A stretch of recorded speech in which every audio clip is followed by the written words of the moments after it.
নমস্কার, কেমন আছেন সবাই? আশা করি আপনারাও ভালো আছেন। আমিও ভালো আছি। আজকে হচ্ছে রবিবার। তো রবিবারের সকালটা আমি শুরু করব আজকে লিকার চা দিয়ে। যেহেতু শীতকাল, আমি কিন্তু সবসময় চা খাই না। শীতকালটায় চা খাই। তো লিকার চা দিয়ে আদা দিয়ে এটাই আমি শুরু করব। আর যেহেতু আজকে রবিবার, প্রত্যেক সপ্তাহে প্রত্যেক দিন মাই রান্না করে। তো রবিবারটা আমি দায়িত্ব নিই রান্না করার, যেইটুখানি পারি আর কি। মা অবশ্যই হেল্প করে। তো রবিবারের সকালে জলখাবারে সবারই খিদে পেয়ে গেছে, কারণ রবিবার বাঙালির যেটা হয় সব কিছু একটু লেটে দেরিতে, যেহেতু ছুটির দিন তাই জন্যে তাড়াতাড়ি আমি কী করবো, ওই জন্য বাটি চচ্চড়িই বসিয়ে দিলাম।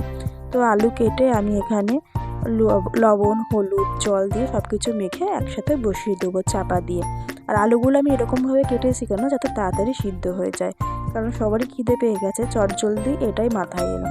তারপরে সকাল সকাল যে চাটা করেছিলাম সেটা খেয়ে আমি সকালবেলাটা শুরু করলাম। আর সারাদিনে তো জার্নি আছেন, সারাদিন আমি কি করি সেটাও দেখাবো অবশ্যই। তারপর যে বাটি চচ্চড়িটা করেছিলাম আমি সেটাই নিলাম এবং সবাইকে দিয়েওছিলাম, আর খুব ভালো হয়েছিল। তারপরে সব কিছু করে নিয়ে আমি রান্না করতে চলে এলাম। এটা হচ্ছে কাতলা মাছ। আমি কাতলা মাছটাকে লবণ আর হলুদ মাখিয়ে নিয়েছিলাম। তারপরে তেল গরম করে আমি তেলের মধ্যে সেগুলো দিয়ে দেবো। আর আজকে কি রান্না হবে বলুন তো? সেটা জানতে হলে বা দেখতে হলে পুরো ভিডিওটা দেখতে হবে। তো স্কিপ না করে পুরো ভিডিওটা দেখুন। তারপরে আমি একে একে সব মাছগুলো দিয়ে দিলাম গরম তেলের মধ্যে। আমার মা বলছিল যে একদম তেলটা গরম হবে তারপরে দিবি, নাহলে কিন্তু মাছগুলো উঠবে না। যাই হোক, আমি একদম তেলটা গরম হয়ে যাওয়ার পরে আমি দিয়েছিলাম। দেখুন কত সুন্দর মাছগুলো ভাজা হয়ে গেছিলো।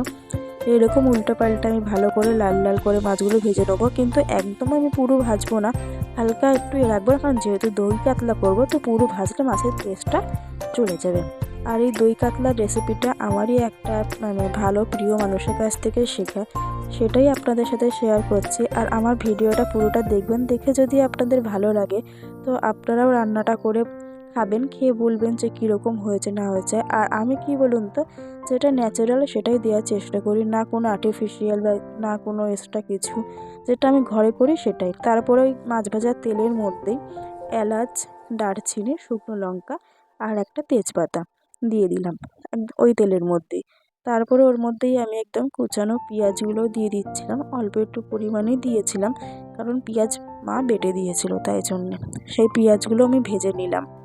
তারপরে আমি একে একে সব মাছগুলোই ভেজে নিয়েছিলাম, এই যে সব মাছগুলো। আর আমি আর ওই যে বললাম না মা পেঁয়াজগুলো বেটে দিয়েছিল, তো এর মধ্যে আছে পেঁয়াজ বাটা, রসুন বাটা আর আদা বাটা, সেগুলোই আমি দিয়ে দিলাম একটু। আর শিলনোড়া ধোয়া যে জলটা ছিল সেটা মা অল্প দিয়েছিল, তো সেটাও আমি একসাথে দিয়ে ভালো করে নেড়ে চেড়ে সব কিছু একসাথে মিশিয়ে নেবো। এটা অনেকক্ষণ ভালো করে কষাবো মশলাটা, যতক্ষণ না তেল ছেড়ে দেবে এর থেকে। তো আমি সেটাই করছিলাম, ভালো করে মিশিয়ে একদম ভালো করে কষিয়ে নিচ্ছিলাম। এই যে ঠিক এরকম ফাইনাল যখন লুকটা আসবে তখন এর মধ্যে যা যা গুঁড়ো মশলা থাকে সেগুলো দিয়ে দেবো।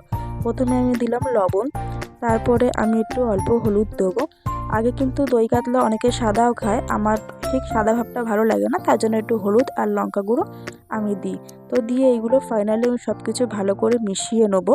আর আমার কড়াটা খুবই গরম হয়ে গেছিলো, তাই নিচে একটু ধরে ধরে যাচ্ছিলো, তার জন্য মা বললো সামান্য একটু গরম জল দে, তাহলে ঠিক হয়ে যাবে। আমি সেটাই করলাম।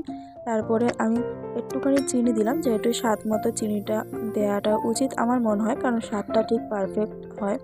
আর চিনিটা যদি আপনারা চান স্কিপও করতে পারেন, তো চিনিটা যদি আপনাদের মনে হয় আপনারা নাও দিতে পারেন, কিন্তু আমি দিই অল্প করে স্বাদটা ঠিক ব্যালেন্স করার জন্য। তারপরে আমার মনে হলো কালারটা ঠিক হয়নি, তাই জন্য একটু কাশ্মীরি গুঁড়ো লঙ্কা দিয়ে দিলাম। এই যে ঠিক এই পজিশনে যখন একদম তেলটা ছেড়ে দেবে তখন এই দইটা দিয়ে দেবেন। আর এই দইয়ের মধ্যে ছিল কাজু বাটা আর পোস্ত বাটা, সেটাও দিয়ে দিয়েছিলাম আমি। আর তার পাশে আমি গরম জল করার জন্য বসিয়ে দিয়েছিলাম জলটা, সেই গরম জলটা একদম উষ্ণ গরম জল আমি সেই মশলার মধ্যে দিয়ে দিলাম। ঠান্ডা জল অনেকেই দেয়, কিন্তু আমার মনে হয় না ঠান্ডা জলটা দিলে সেই টেস্টটা হয়, তাই জন্য আমি হালকা উষ্ণ গরম জলটা দিলাম। দিয়ে এবার ভালো করে মিশিয়ে নেবো। ঠিক যেটুকুনি মাছ দেবেন সেই পরিমাণ অনুযায়ী জলটা দেবেন। তো আমি সেই মাছগুলো এবার একে একে সবগুলো দিয়ে দেবো।